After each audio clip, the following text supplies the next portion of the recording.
impactful for me personally, just emotionally, which actually it kind of ties in with astronomy, in that there's a sense, in which we're all going through our lives alone, and there's just this sense of kind of profound loneliness in the existence of every individual human. And I think I was drawn to astronomy in part because the sort of vast spaces, the kind of loneliness and desolateness of space made the sort of internal loneliness feel okay, in a sense. It like gave companionship, and that's how I feel about Rilke's poetry. He turns the kind of desolation and loneliness of human existence into something joyful and almost meaningful.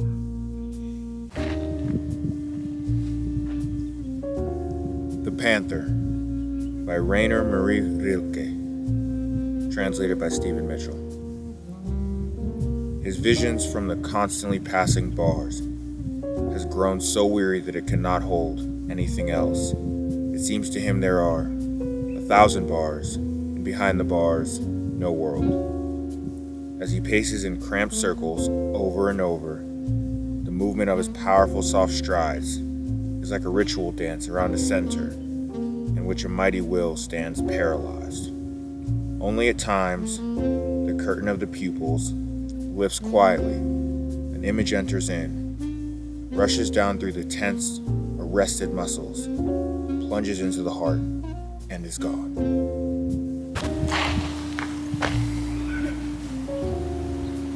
Hope is the Thing with Feathers by Emily Dickinson. Hope is the thing with feathers that perches in the soul and sings the tune without the words and never stops at all. And sweetest in the gale is heard, and sore must be the storm that could have bashed the little bird that kept so many warm. I've heard it in the chilliest land and on the strangest sea, yet never in extremity it asked a crumb of me.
Don't you think that portion of the cap right there looks like a slice of pizza almost? Right there. It looks like the pizza's like the end of it is folding up a little. You see it? You see the pizza? You don't see it? It looks like pizza, man. It looks like On record, are you going on record and saying you're against Little Caesars pizza? I'm not saying I'm against it. I'm saying it's way better pizza. Okay, now here's that's not the question. Here's a question for you. Pizza quality per dollar. $5 you get the whole Little Caesars pizza. Yeah. Think about the quality per the cost of each slice. You're paying almost 50 cents per slice. Yeah. That's way better than what? Domino's, you'll pay like $21 for a pizza. I don't know how much it is. I don't live bougie like you LA kids. Little Caesars, $5 a whole pizza. Sure, it gets the job done. That's what matters. You need to equate. It tastes better because it's cheap. You never experienced this? Actually, I had like very similar reaction to when Little Caesars first opened up in our town. I got my mom oh my god, a $5 pizza, we gotta go get it. It was okay. Sure, it tastes cardboardy. Yeah. Who cares? Okay. It's fine. I know it's not the best pizza. Trust me. I've eaten other pizzas. But each time I'm eating a Little Caesar slice of pizza, I'm like, this costs less than $1. This slice costs significantly less than $1. I don't even know how that's happening in America in the modern day.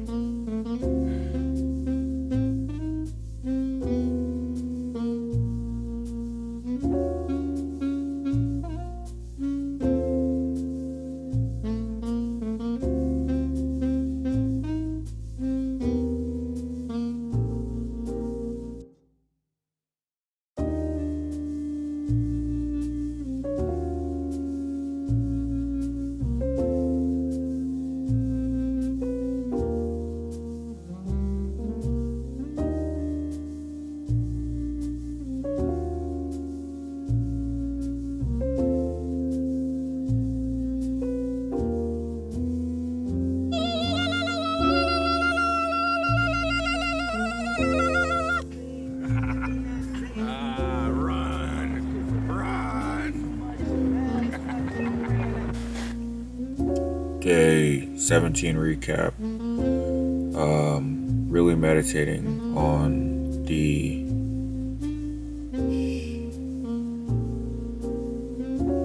lonely nature of human existence, as Catherine DeClaire put it. Maybe that's why I make these videos in this weird, terrible, but genuine and authentic way in which I compart myself. I guess I just always wanted to connect with other people in a genuine way.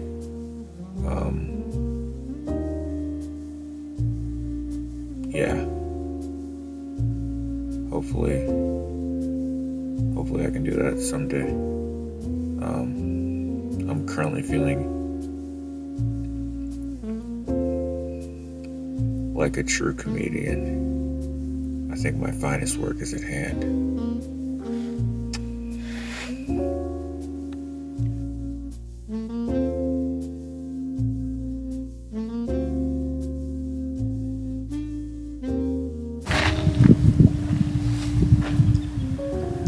The Panther by Rainer Marie Rilke, translated by Stephen Mitchell. His visions from the constantly passing bars has grown so weary that it cannot hold anything else. It seems to him there are 1,000 bars, and behind the bars, no world. Hope is the Thing with Feathers by Emily Dickinson. Hope is the thing with feathers that perches in the soul and sings the tune without the words and never stops at all.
know how there's like this thing where most people think that they are the main character in life? I never had that issue growing up. I always more consider myself as the lead villain.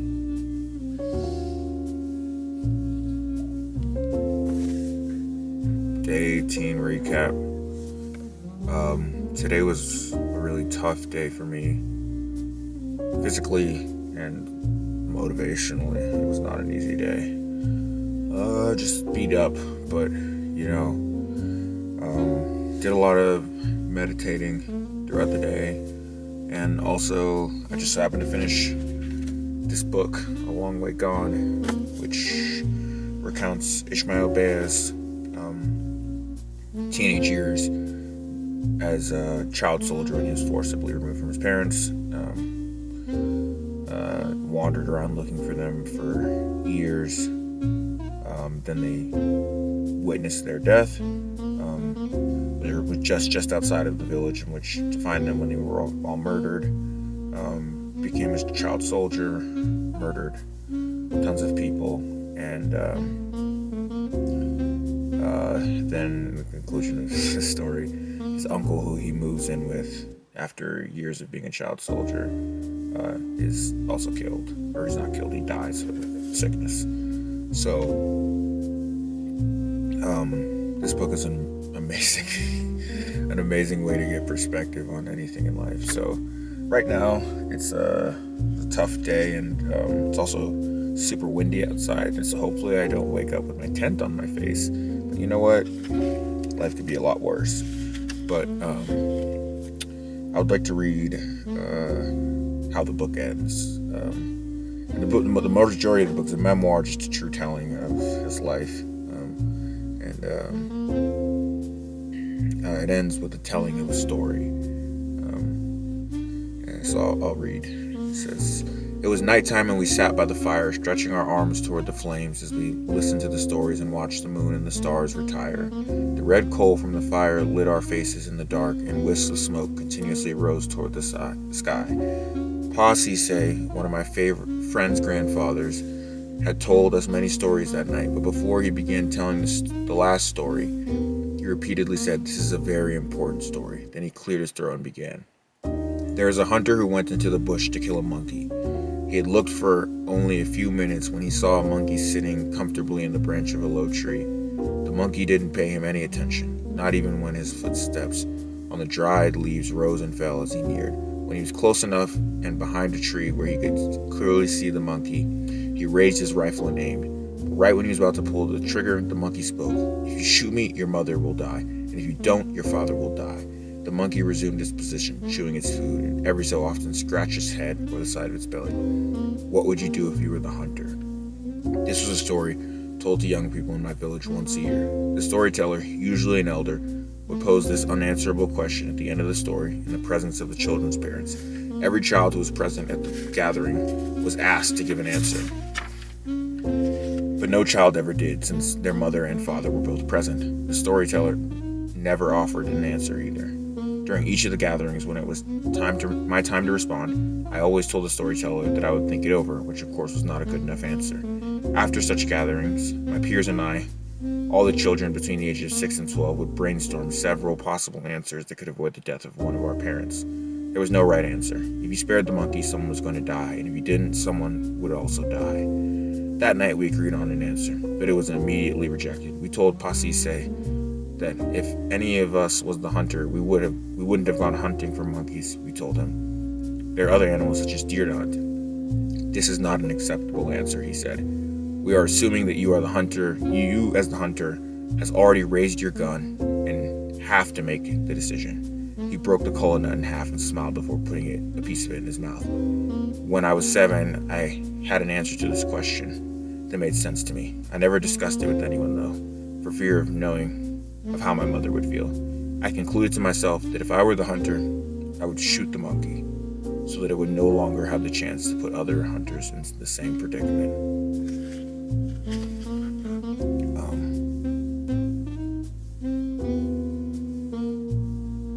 What are you willing to sacrifice to make the world a better place?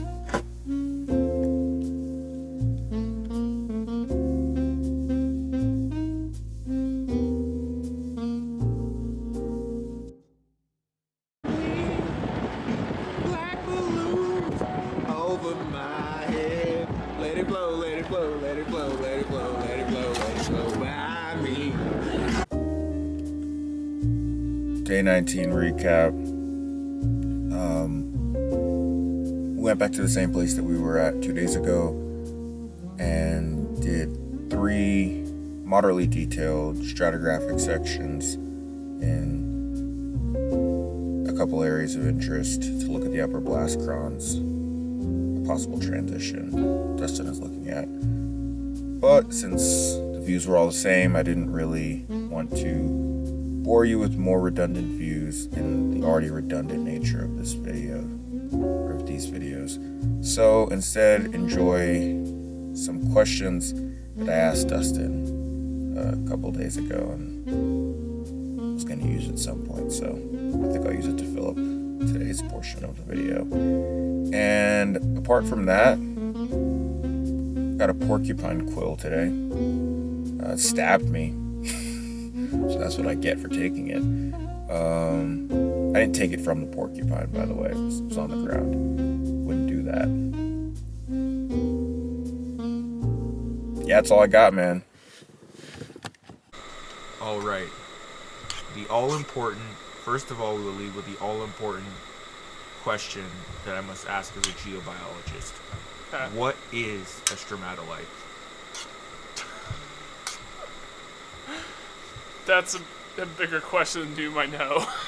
Than you might realize.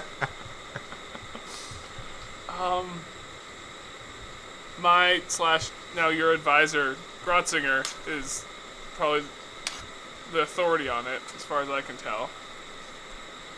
And some people like to define it based on the biology, that it's a microbial buildup.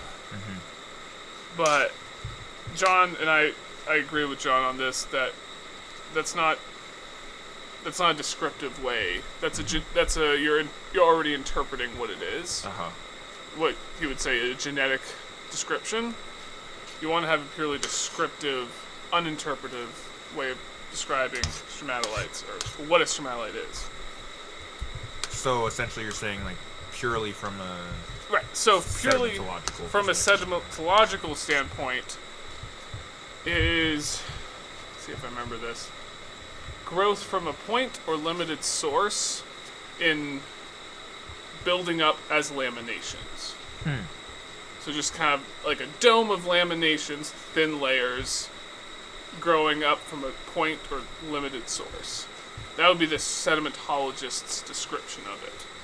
In most contexts, especially that we're interested in, it involves biology, as microbes in some form or the other, mostly cyanobacteria, or most importantly at least, do what we call trapping and binding, where they grab sediment moving around in the water column and hold it and trap it and bind it to the structure to build up the stromatolite structure we actually see as their home, essentially, while they're also doing photosynthesis.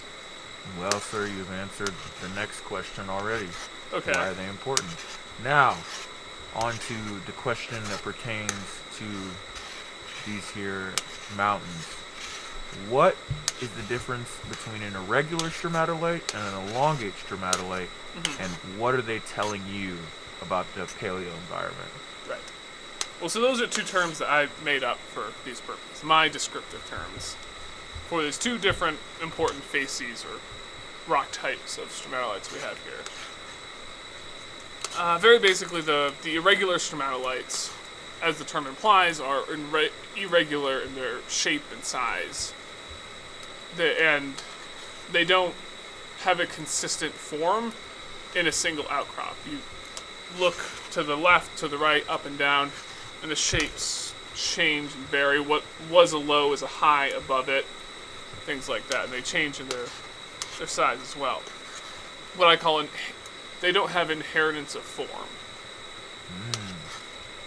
and they don't have any kind of indication that their shapes have been sculpted anyway. They have more domal, kind of a dome structure. The elongate stromatolites, on the other hand, do have inheritance of form. They build up in the same size, orientation, and shape through many centimeters of strata. That is showing that it's a consistent environment as they build up. And, as the name implies, they're elongate laterally. So they're kind of long ridges that you see in outcrop. The importance of both of them, or the irregular stromatolites are showing some kind of stromatolitic growth, presumably facilitated by microbes, but not necessarily. And their growth is not showing any kind of forcing by the environment. There's nothing sculpting them. The elongate stromatolites, on the hand, are presumably being sculpted by wave energy. That's our interpretation. And therefore, if we see them, that suggests that this particular part of the rock record was in a shallow enough environment that it was being affected by regular wind waves, or fair weather wave base, as we call it. And so that gives us indication of relative sea level.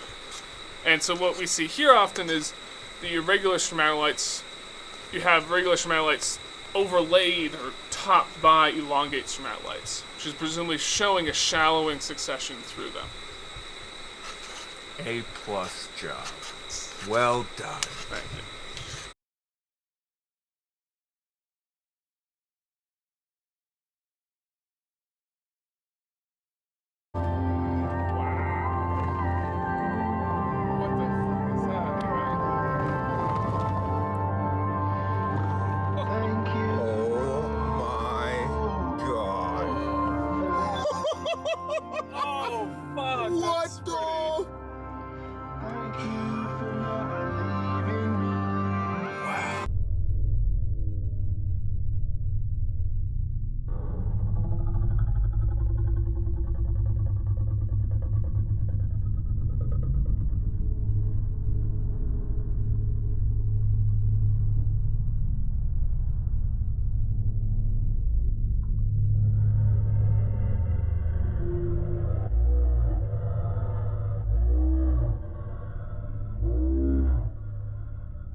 God. Oh my god.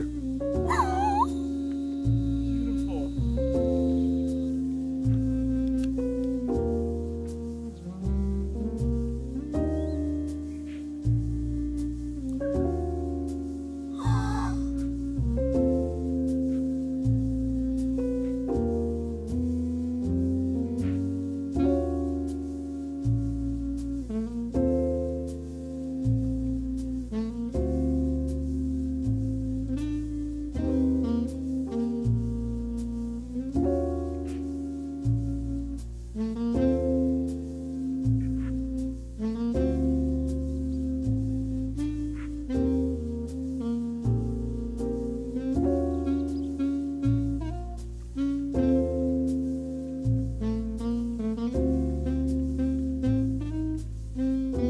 There.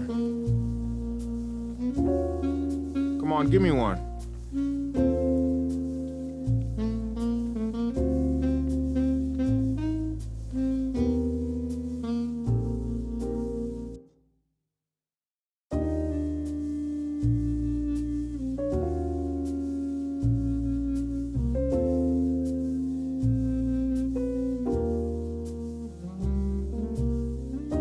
It's full of smoke, don't panic.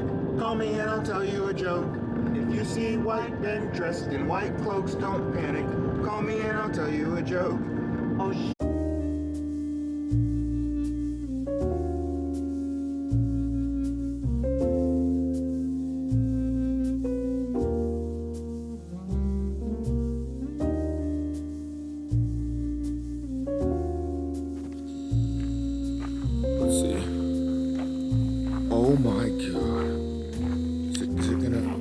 that's it. That's it. It just ran through a little.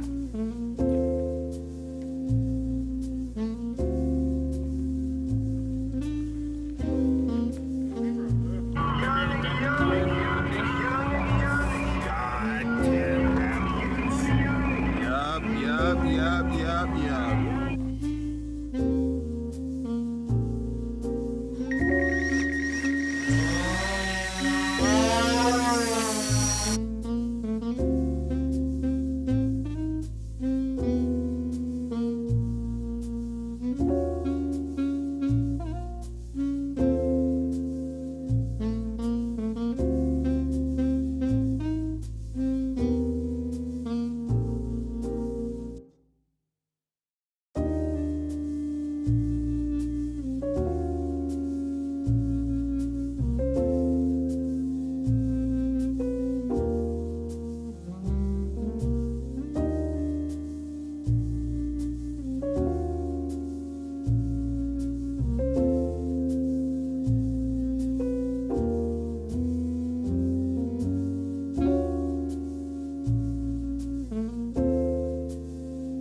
I don't even know what this is the bottom of. Or is it the top jaw? To check like that too. Yeah. Is this like the... Oh my god! Yo. Hello. Hi, my name is Miguel. Speaking of things you probably can't get out of the country. This isn't a zebra. Look at that. It's not? Maybe it is, actually. It probably is. It looks like all the rest of the bones look like zebra. Those front ones are probably the stuff that rips the grass off. And then the molars in the back. I don't think any of the other stuff that could get up here is that big.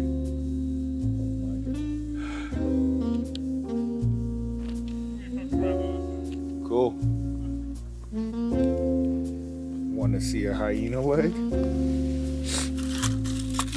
There it is. The lower leg of a hyena. Down to the base. That's where the foot connects. It's the upper part. Maybe do I have it back? No, that's right. It's the knee right there, the joint. Some of the knee is still intact. I think that's a hyena. Looks way too small to be a zebra.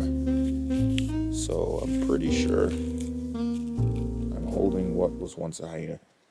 You think I could get this back across the country? Not a chance.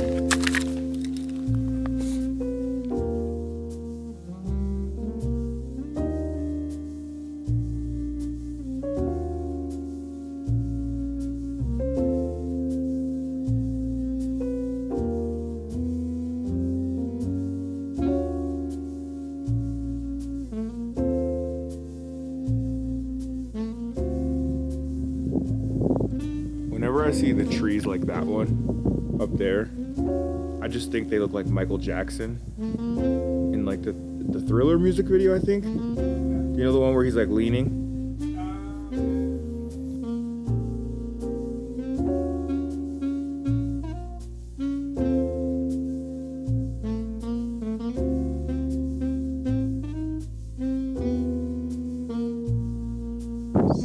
Being able to see the comedy of it rather than because again there's this sort of dark star of self-absorption that pulls everything into it, right? And Day 22 recap.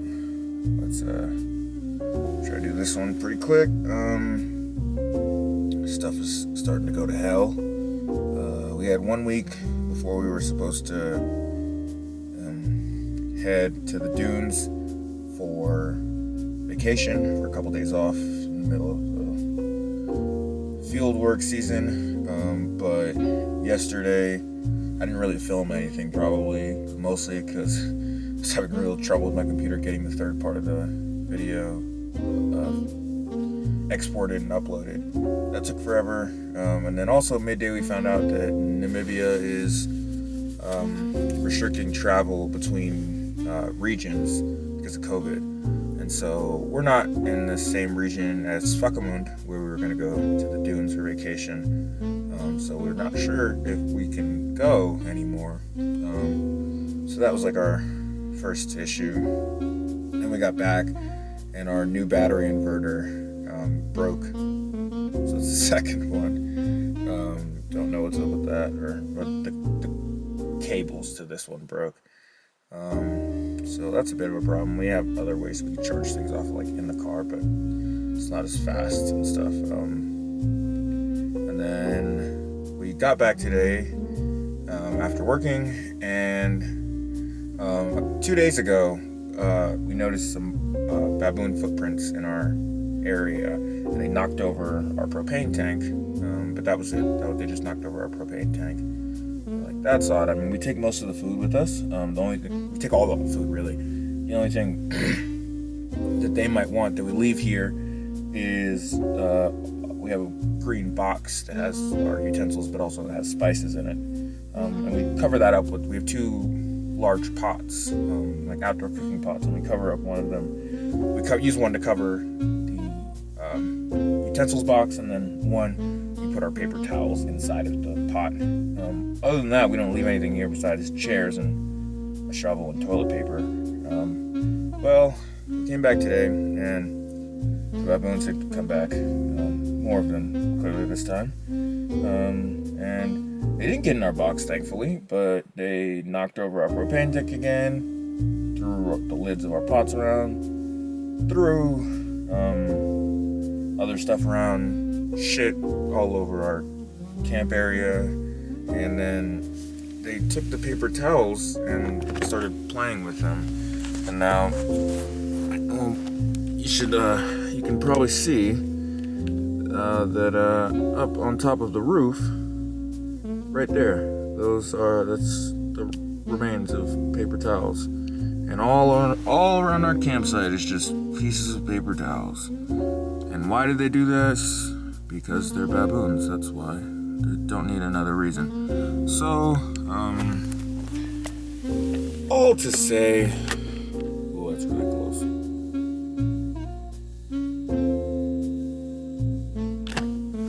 We might be moving campsites. The baboons live very close to here, and we can hear them. They're loud, and they're coming every night. They sound closer and closer. In fact, right now I think they're just over the other side of this hill because they're screaming like crazy.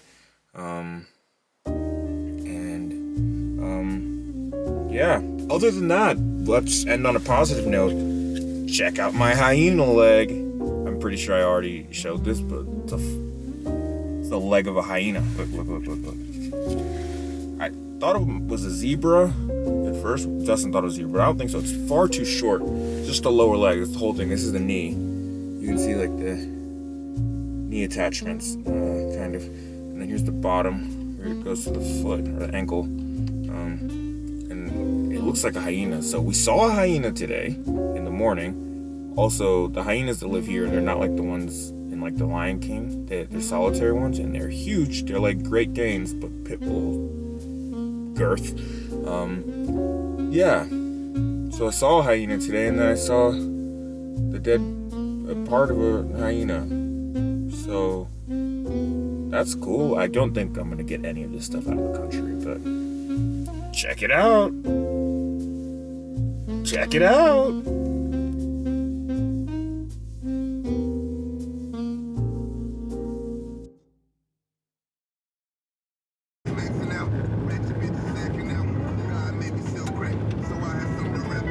Say goodbye. Goodbye.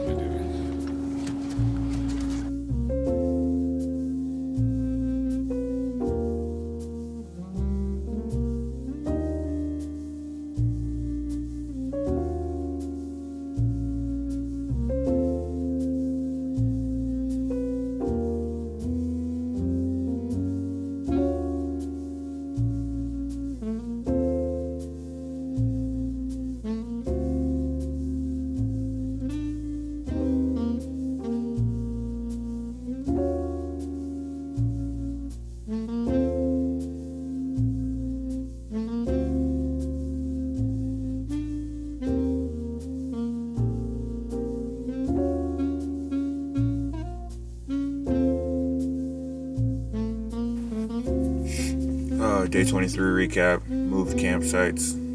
Did some structural work on the area we were in yesterday. Honestly, pretty tired just from the lack of not keeping my regular schedule, moving campsites. But this new campsite is super nice. Feels like glamping, just because we don't have to shit outside. So, yeah, wavy, baby.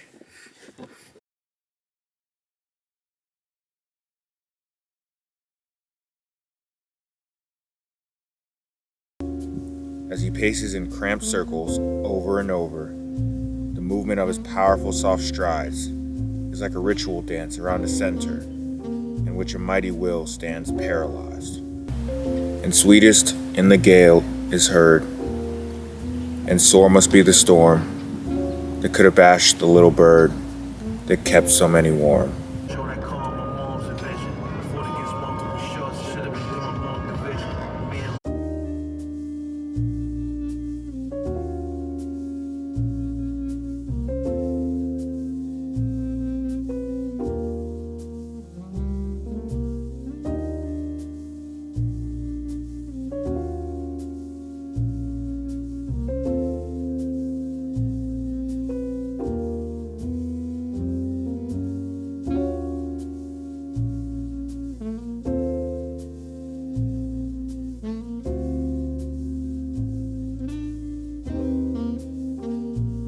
Since we've stopped, I've got a joke for you. Okay. 2 convicted felons walk into a bar. Jailer says, "Stop that, you're not gonna get out that way, it's weird." Oh. I got it. Day 24 recap. I don't know if I started saying that too early and it cut off, and I'm not even gonna do a second take. Day 24 recap. Let's do this thing. Today I was tired. You know, this was a very difficult day for me mentally. I can say I am struggling to find, well, I was struggling very early on in the day to find motivation and will to keep going. But while I was meditating later on in the day, I thought of a statement and began to meditate on the idea that, like, will begets will, or like will creates will. It's sort of weirdly self-referential human stuff about giving your own self a pep talk when you are your mind. You get what I'm saying, but I don't know if it's actually helpful to believe in the idea of will cognitively, but I'm not a psychologist or neuroscientist. All I know is I believe in it, and it was helpful for me to believe in the idea that I also have the power to control my own will. So I have the will, I can will myself to create more will, is what I'm trying to get at. I don't know how effective it was today, but it did help at least a little bit. Yeah, thinking that it was a spark of positivity that I can create my own will to continue to will myself on. Yeah, I don't know if that makes any sense or if I'm really actually starting to lose it, so.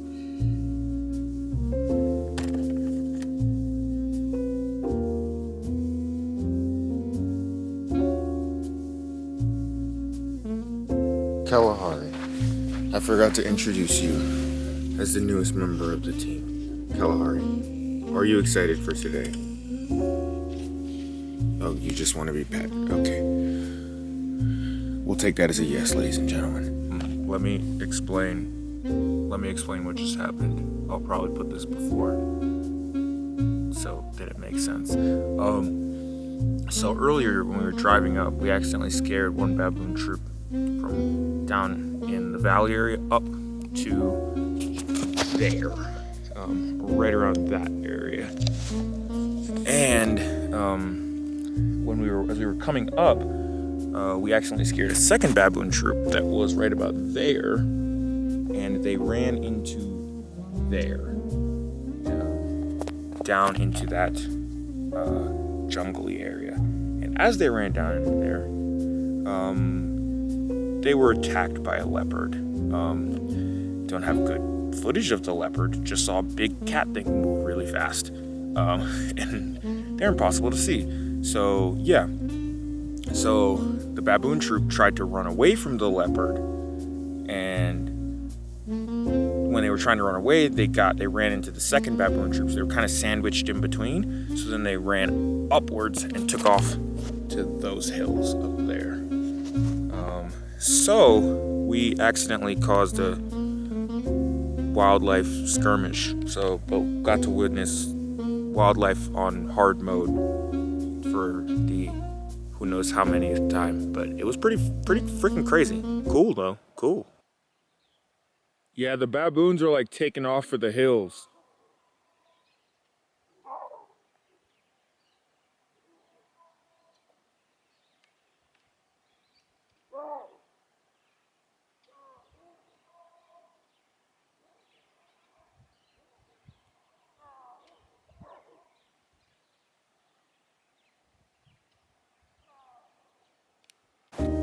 The other troop members are sitting and watching.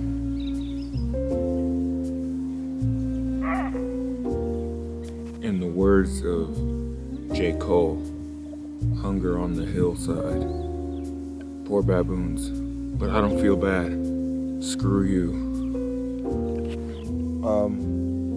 Second thoughts. The hyena might actually be a zebra. I mean, that's a hoof. That is a hoof, ladies and gentlemen. Same kind of knee-ish thing. Although the skin is different, I don't know. Hard to tell, man. Some mammologist help me out here. Was the first thing I saw a hyena or a zebra leg? This is definitely a hoof. I think it's a zebra. So I don't know if that was the same or different. It doesn't look exactly the same.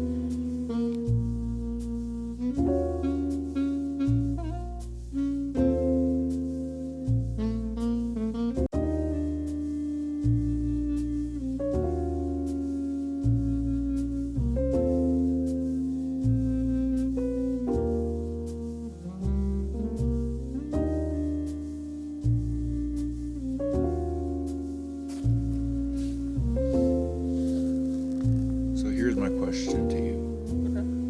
Okay. As someone who's probably read structural geology papers, in which I have not, okay, I can understand, when we're doing like the stratigraphy, how you would present that in like a publication form. But I can't really even conceptualize what exactly, like the scale at which you present structural work. Like, is it just one big giant map and that's the whole paper? Do you just have like a map and then you zoom in on certain sections? I'm assuming you're not publishing every strike and dip we take. No.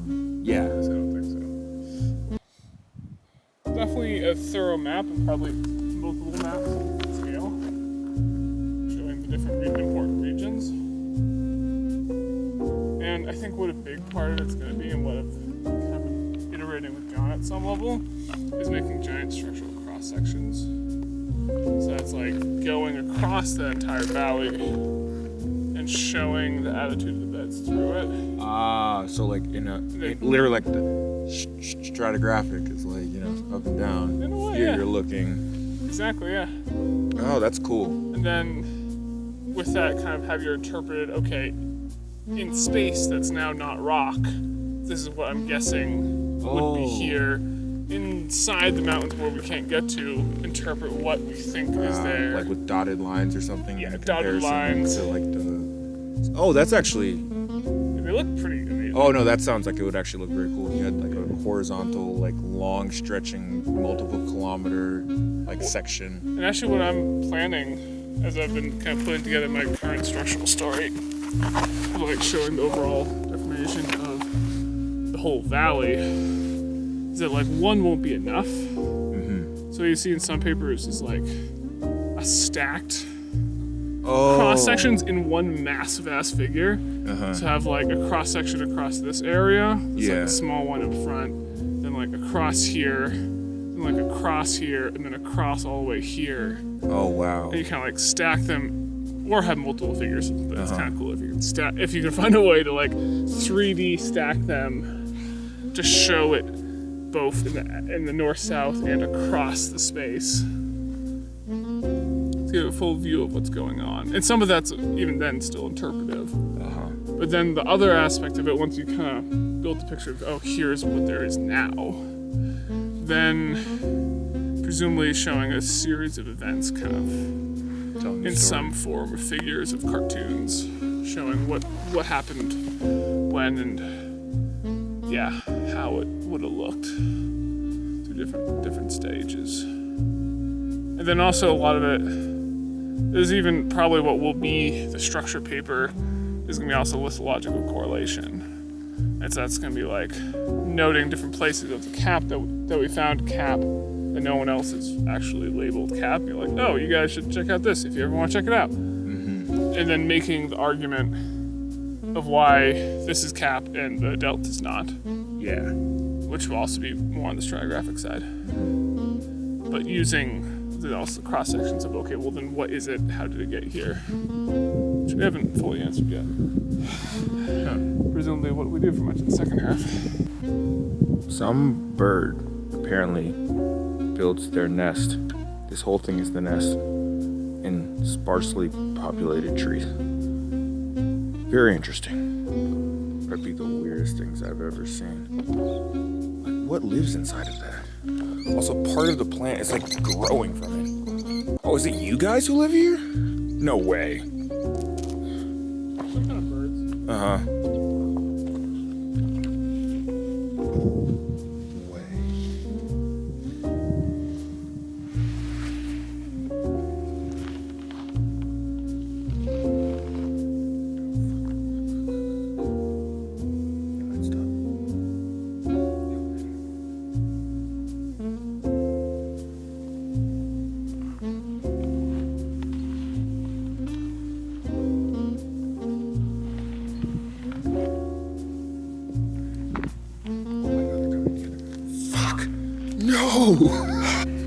Day 25 recap. Today was good. I saw some cool stuff. I don't really know what else to say.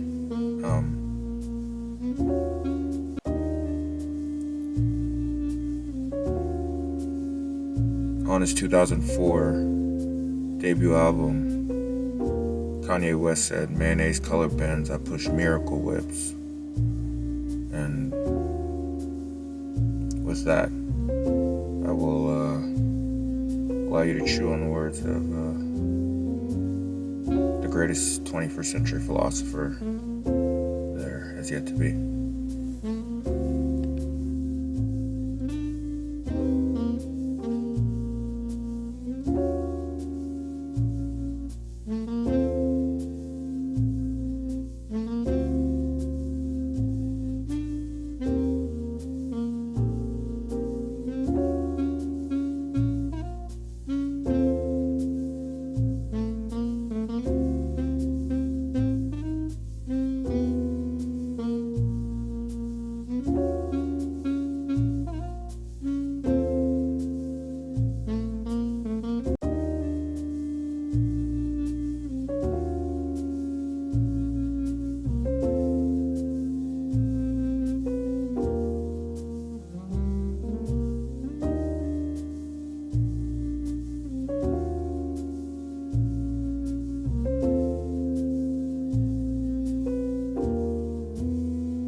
debate is over. It was just the lower part of the lower leg. Apparently zebras have more joints or something. I gotta look this up. Day 26 recap. It's late. I'm tired. And I just realized that there's a 60% chance that Dustin Morris, the only person I've been talking to for the last month, doesn't know who Fetty Wap is. The world's a dark place. I'm too afraid to ask. I go out of my way to please you.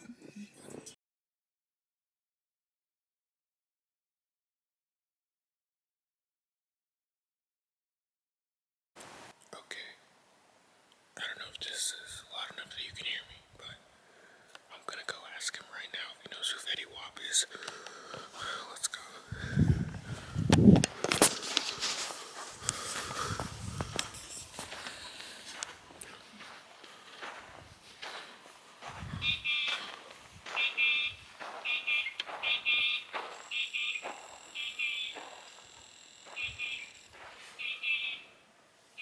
Dustin, do you know who Fetty Wap is? No clue.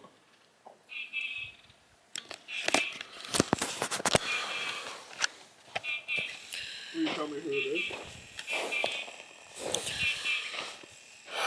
I don't know if I'm gonna make it through the rest of this trip.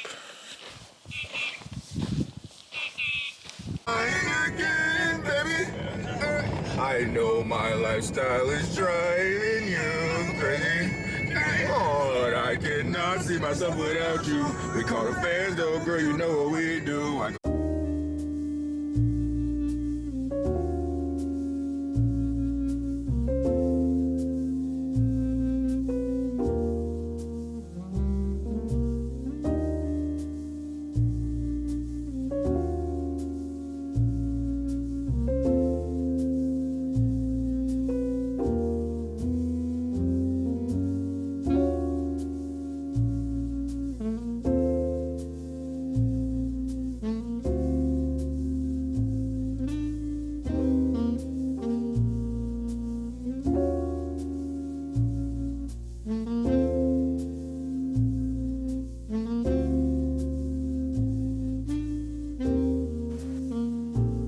Day 27 recap. I got 2 words for you. Vacation, baby. Vacation, baby. Let's go. I hope you enjoyed this video. This extra long edition. Next one will be short, just a vacation. So, cool. Peace. Only at times, the curtain of the pupils lifts quietly. An image enters in, rushes down through the tense, arrested muscles, plunges into the heart, and is gone.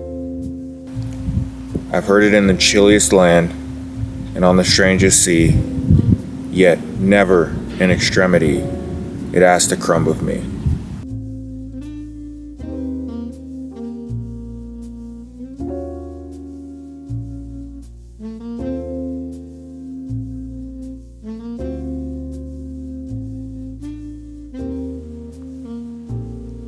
Hope flies into the panther's cage, and the panther devours the innocent bird, just as society devours the childlike wonder in most of us before we ever get a chance to fly. But there is another way.